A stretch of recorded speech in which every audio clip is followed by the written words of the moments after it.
Let me ask you something. Who's your duo? And I don't mean your favorite character. I don't mean who's the strongest. I mean your duo. That pairing where it's like, nah, these two together, now that's different. Because every single great story has one. Batman, he's got Robin. Mario, he's got Luigi. And apparently, Dominic Toretto just has family, which is like 47 people at this point. But you get what I'm saying. There's always that one pairing where it's not just about the individuals. It's about what they become when they're together. And after Monday's episode, I couldn't stop thinking about something. We talked about how easy it is to misjudge people, right?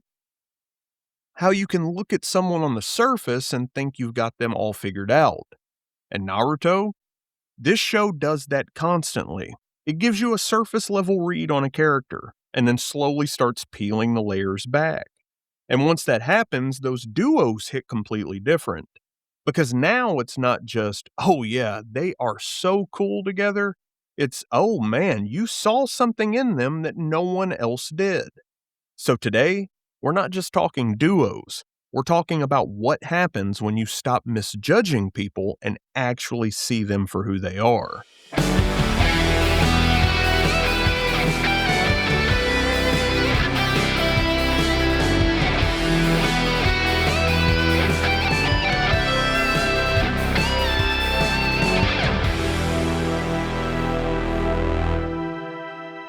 Hey, and welcome to Checkpoint Thursday. I'm Nate, your resident Average Joe, professional overthinker, and a guy who apparently needed an anime to remind him not to judge people too quickly. This is where we take Monday's episode, loosen things up a bit, and look at a different angle.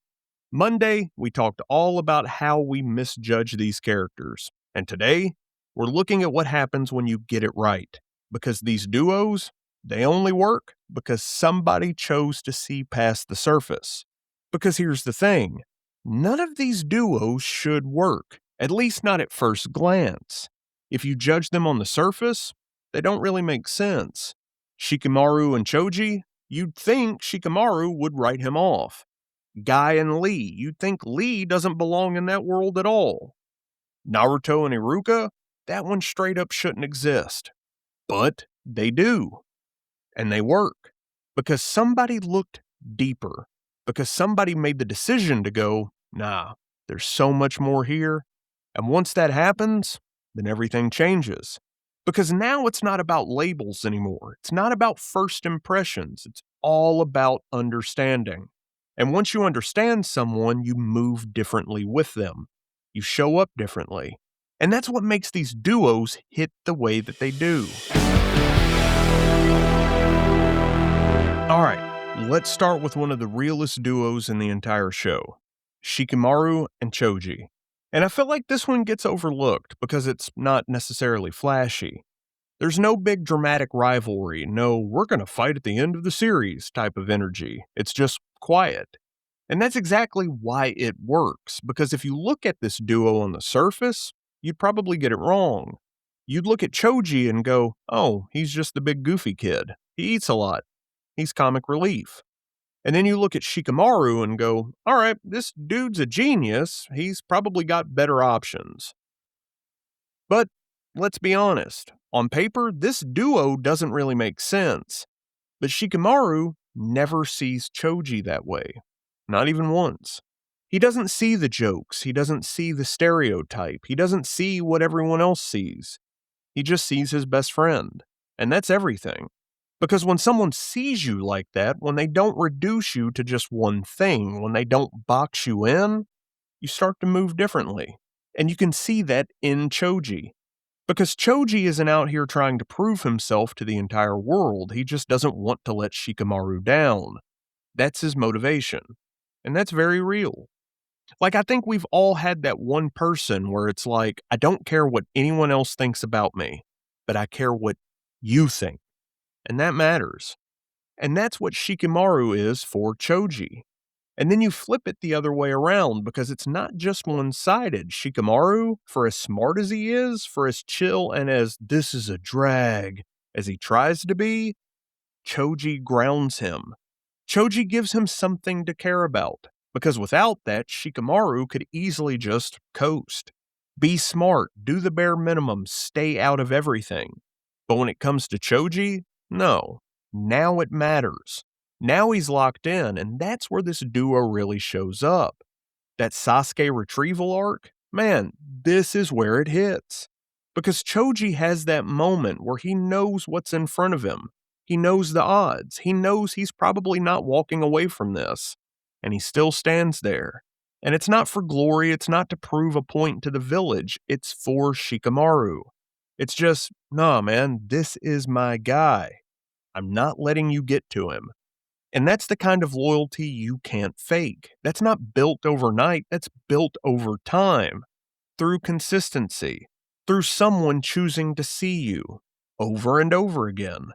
And I think that's why this duo hits so hard, especially when you look at it through what we talked about on Monday.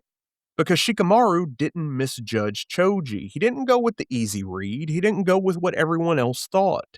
He looked deeper. And because of that, he got a friend who would go to war for him. And that's the trade. When you choose to actually see people for who they are instead of what they look like on the surface, you build something incredibly real. And yeah, it might not be flashy, it might not get all the attention, but when it matters, that's the duo you want next to you. Now, how about we talk about one of the most hyped duos in the entire show? Guy Sensei and Lee. Because this one is built on belief. And not just like, hey man, I believe in you. Get out there and be somebody. No, I'm talking borderline delusional levels of belief. Like the kind of belief where everyone else is looking at the situation and going, oh yeah, this is not gonna work. And Guy is over here like, watch me. Because look at Rock Lee on the surface. No ninjutsu, no genjutsu. In a world where those are basically requirements, you'd write him off immediately. You'd look at him and go, yeah, you're just not built for this, buddy. And that's exactly what people did. Lee gets told straight up, you can't do this. You don't belong here. You don't have what it takes. And if we're being honest, from a surface level standpoint, they're kind of right. Like if you're just checking boxes, Lee doesn't fit. But Guy doesn't see that. Guy looks at Lee and goes, no, you're not limited. You're just different. And that changes everything. Because instead of trying to force Lee into a mold he just doesn't fit, Guy builds something around him. He leans into what Lee can do, and then he turns that into a weapon. And that is powerful. Because how many times do people get written off just because they don't fit the standard? Just because they don't check the right boxes? And all it takes is just one person to go, nah, there's something here. And once that happens, then everything changes. Because now Lee isn't just training, he's training with purpose. He's got someone in his corner who actually believes this is possible. And that belief, that's fuel. That's what takes him from this kid doesn't belong here to, oh, this dude is an absolute problem. And you see it. That Chunin exam fight, Lee versus Gaara, man, that moment when he drops the weights, that's not just hype. That's payoff. That's years of someone pouring belief into you finally showing up. Because up until that point, everybody's still kind of underestimating him. They see the green jumpsuit, the bowl cut, the over-the-top energy. They're still misjudging him. And then those weights hit the ground, and it's like, oh, we got this completely wrong. And that's the moment. That's what happens when someone refuses to see you the way everyone else does. And here's the other part I love about this duo. It's not just that Guy believes in Lee, it's how loud he is about it. Like, bro is not subtle at all. He's out here screaming about youth, doing dramatic poses, hyping Lee up like he's about to enter the Super Bowl every single time he steps onto the field. But you know what? All of that matters. Because sometimes belief has to be loud. Sometimes it has to cut through all the noise of people telling you you're just not enough. And that's what Guy does. He drowns that out. He makes sure Lee hears something different. And because of that, Lee becomes something different. And I think that right there is the lesson. Because just like Shikamaru and Choji, this duo doesn't work if Guy misjudges Lee. If Guy looks at him and goes, "Yeah, you're just not built for this," then that's it. That story ends right there. But he doesn't. He chooses to see something more. And because of that, we get one of the most iconic characters in the entire show. All because somebody believed in him before there was any reason to. And I'd be crazy not to bring this one back up, even if it is just for a quick second. Naruto and Iruka. Because if we're talking about duos that only exist because someone chose not to misjudge someone else, then that right there is the blueprint. And I'm not going to go deep on it, we literally just spent a whole episode there. But think about it like this. Before Shikamaru saw Choji, before Guy believed in Lee, before any of that, Iruka saw Naruto. And that's important, because that's the first time in this story where someone gets it right. Where someone looks past the surface, past the reputation, past what everyone else is saying and goes, "No, this isn't what you think it is." And everything we've talked about so far today, all these other duos, they follow that same pattern. Someone sees something deeper, and once that happens, the relationship changes, the person changes, the whole story changes. And Naruto and Iruka, that's where it starts. Now let's talk about the one everyone knows, the one everyone has an opinion on. Naruto and Sasuke. And I'm going to be honest, this might be the most misunderstood relationship in the entire show. Because if you look at it just on the surface, it's very easy to write off. Oh, they're just rivals. Classic anime trope. Good guy versus emo edgy guy. And yeah, on the surface, that's exactly what it looks like. But the more time you spend with these two, the more you start to realize that's not what this is at all. This is two people who went through very similar pain and came out the other side completely different. And that's what makes it work. Because Naruto, he responds to pain by reaching out. He wants connection, he wants acknowledgement, he wants people. While Sasuke, well, he goes the opposite direction. He shuts down, he isolates, he internalizes everything. And if you're just looking at it from the outside, it's very easy to misjudge both of them. You look at Naruto and go, he's annoying, he's too much. You look at Sasuke and go, he's emo, he's dramatic, he's just angry for no reason. But once you understand what they've been through, those takes don't hold up anymore. Because now it's not, why are you like this? It's, oh, this is how you survive. And that's where their relationship changes, because Naruto looks at Sasuke and refuses to accept the surface level version of him. He doesn't just see the guy who's left. He doesn't just see the villain. He sees someone who's hurting, someone who's lost, someone who went down a path that Naruto could very easily have gone down himself. And that's why he won't let him go. And I know that frustrates people. Like, I've seen it. People are like, bro, just let him go. He made his choice. But Naruto doesn't see it that way. Because Naruto understands him. Not from a distance and not as an observer, but from lived experience. And on the flip side, Sasuke does the same exact thing, he just expresses it differently. Because for all of the distance, for all the coldness, for all the I don't need anyone energy, Sasuke never fully cuts Naruto off. He can't.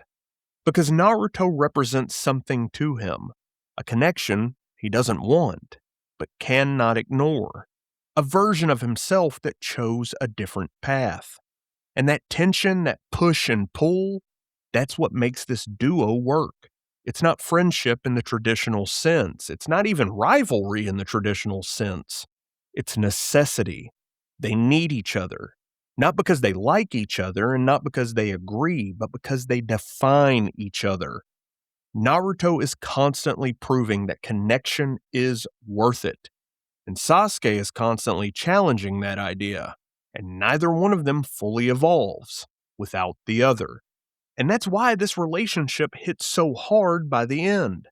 Because when you stop misjudging it, when you stop looking at it like hero versus rival, you start to see it for what it actually is. Two people who refuse to let the other one disappear, even when it would have been so much easier to just walk away. And then there's this duo. And this one, it hits a little different. Kakashi and Obito. Because if the other duos we talked about are about getting it right, this one's about what happens when you just don't. Or when you do, but it's too late. Because if you look at Obito on the surface, it's easy, right? He's the villain, he went off the deep end, he made bad choices. And if you just stop there, then you miss everything. Because Obito didn't start that way. He starts off a lot closer to Naruto than people want to admit. Optimistic, loud, a little clumsy, always talking about becoming the next Hokage. And if you're just doing surface level takes, you'd look at him and go, yeah, this kid's not that impressive. Sound familiar? Because Kakashi, he did that too. Early on, Kakashi looks at Obito and sees a liability. Someone who's late, someone who's not as naturally gifted, someone who doesn't measure up. And again, from a surface level standpoint, he's not wrong. But he's also not right. Because what Kakashi doesn't see yet is what Obito values. Obito cares about people. He shows up. He protects his teammates. He's the one saying those who abandon their friends are worse than scum. And that line, that sticks with Kakashi forever. But here's the thing. He doesn't fully understand it until it's too late. Because Obito dies. And that's when everything shifts. That's when Kakashi starts to see him differently. That's when the regret kicks in. That's when it's like, man, maybe I got all of this wrong. And then you fast forward, and Obito comes back, but not as the kid Kakashi knew. Now he's broken. Now he's shaped by loss. Now he's gone down a path that's hard to come back from. And again, it's very easy to stop at the surface. To just go, yeah, he's the bad guy now. But Naruto does something really interesting here. He forces you to look deeper. Because Obito isn't just evil for no reason. He's someone who lost everything and decided the world wasn't worth saving anymore. And that right there is heavy. Because now you've got Kakashi standing across from someone he used to know, someone he misjudged, someone he didn't fully understand when it mattered. And now, oh, now he sees it. Now he gets it. But he's looking at it through regret, through I wish I had seen this sooner. And man, that right there, that hits. Because I think we've all had some version of that, where you look back at someone, a friendship, a relationship, and you realize, man, maybe I didn't fully get that person when I had the chance.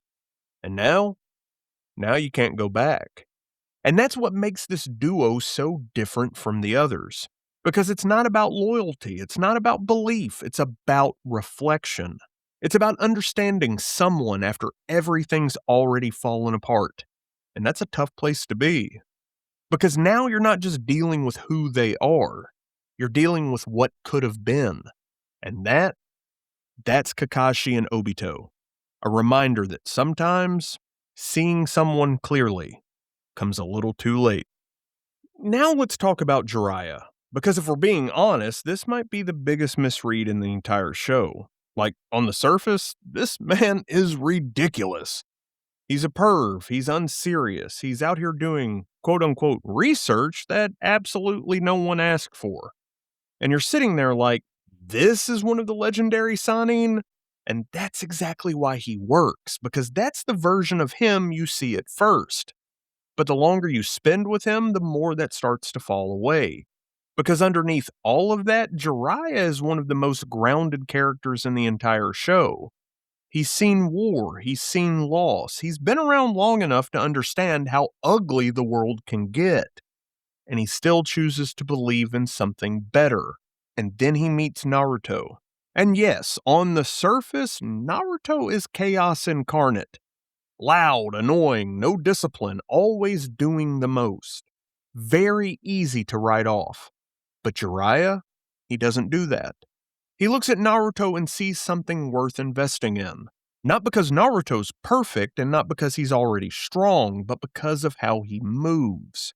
That refusal to give up, that need to connect with people, that stubborn belief that things can be better, even when everything around him says otherwise.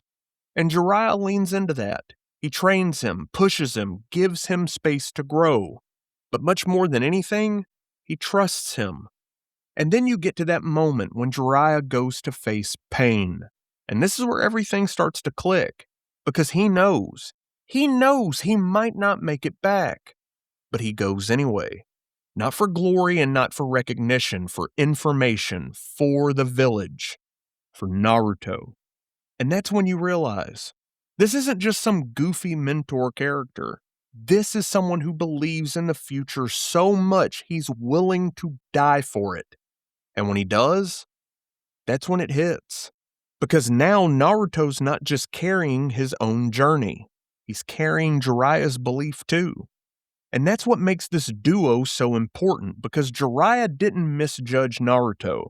He saw exactly who he was, and chose to invest in him anyway. And because of that, Naruto becomes someone who can carry that belief forward. Now, before we get out of here, let's talk about this one. Because if I'm being honest, this one might trump all the others as the most important duo in the entire show. Naruto and Kurama. And this is the ultimate example of misjudgment. Because from the very beginning, what are we told? Kurama is a monster, a demon, a force of destruction. The thing that ruined the village, the reason Naruto is treated the way he is in the beginning. And if you stop right there, that's all Kurama is. Just something to fear, something to hate, something to control. And for a very long time, that's exactly how Naruto sees him too. It's not a partnership. It's not mutual. It's conflict.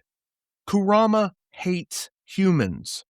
Naruto resents what Kurama has done to his life. They're trapped together, and not by choice. And again, on the surface, it's very easy. Monster inside the hero. Classic trope.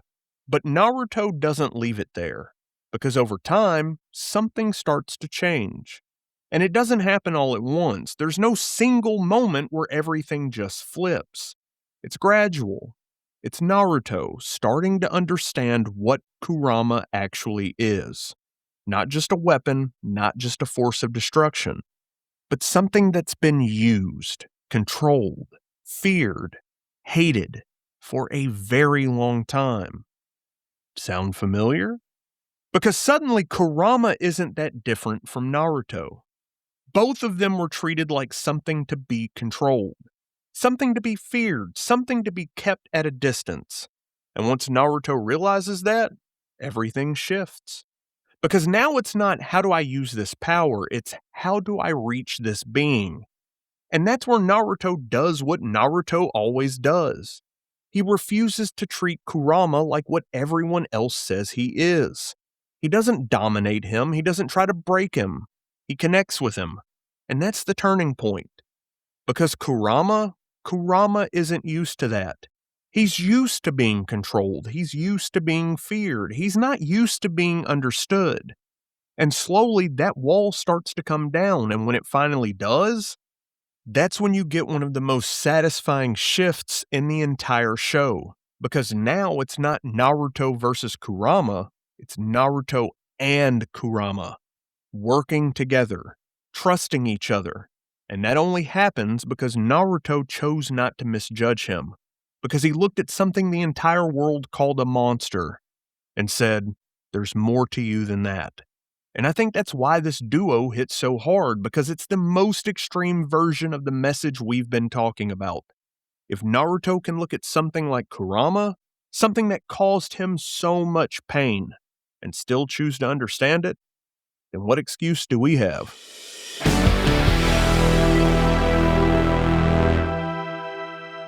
And I think that's what I keep coming back to with all of this. It's not really about the duos, not in the way we usually talk about them, that is. It's not about who's the strongest together or who had the coolest moments or who would win in a fight. It's about who changed you. Because if you look at every single duo we talked about today, there is a pattern. Shikamaru didn't misjudge Choji. Guy didn't misjudge Lee. Iruka didn't misjudge Naruto. Naruto didn't misjudge Sasuke. Kakashi didn't fully understand Obito until it was too late. And Naruto didn't misjudge Kurama. Every single one of those relationships, they only work because somebody made the decision to look past the surface, to not go with the easy read, to not label someone based on first impressions or what everyone else is saying, and instead go, there's more here. And once that happens, then everything changes. Because now it's not just about who that person is right now, it's about who they could become. And I think that's the part that hits the hardest for me. Because we do this all the time. We meet someone, we get a quick read, we put them in a box, and then we move on. He's lazy, she's annoying, he's just angry. And maybe we're not completely wrong. But we're also not seeing the entire picture. And Naruto shows you that over and over again. The surface level take is almost never the full story. And sometimes, the person you almost wrote off, that ends up being the person who changes your whole life. Or the person you change. And that's the thing, man. Not everybody's gonna be your duo, but everybody's got the potential to be more than what you see at first glance. If you're willing to look just a little bit deeper. If you're willing to give it time. If you're willing to not go with the easy judgment. Because every single relationship we've talked about today, it all started with someone making that choice. And I don't know, I think that matters more than we realize. Because at the end of the day, you don't really become who you are on your own. It's the people around you. The ones who challenge you. The ones who believe in you. The ones who refuse to let you stay the version of yourself you started as. Those are the people who shape you. Those are the people who change you. And sometimes, those are the people you almost misjudged. Now, I definitely want to hear from all of y'all on this one. Who's your duo? Did I miss one? Are you yelling into the void right now because I didn't bring up your favorite? Or maybe one that I just didn't think about? Good. That means you care about this. So then come drop it over in the lobby. And for all of you who don't know, that's the private Facebook group. I'll drop the link to it in the show notes, or you can head right over to Facebook and in the search bar, just type Average Joe Nerdcast the lobby, and you will find the page. You can drop your duos, and we can argue about it, talk about it, or we can build out the list. Huge, huge, huge shout out to my player 2, and everyone behind the scenes that keep this little ship of ours sailing into the all blue. And huge shout out to each and every one of you listening right now. And real quick before I get out of here, if you're enjoying the show, if you've been rocking with these episodes, then please do me a favor and drop a rating and a review wherever you're listening. I know everyone says that, but it actually helps more than you think. It helps more people find the show, and it helps us grow this thing. And honestly, it lets me know what's hitting and what's not. So if something in this episode stuck with you, if you've been enjoying this Naruto series, or if you're just here for the chaos, take like 10 seconds, please drop a rating, leave a quick review. I'd really appreciate it. And with that, don't forget, stay gold, nerd bold, and I'll catch you on the next one. Game over.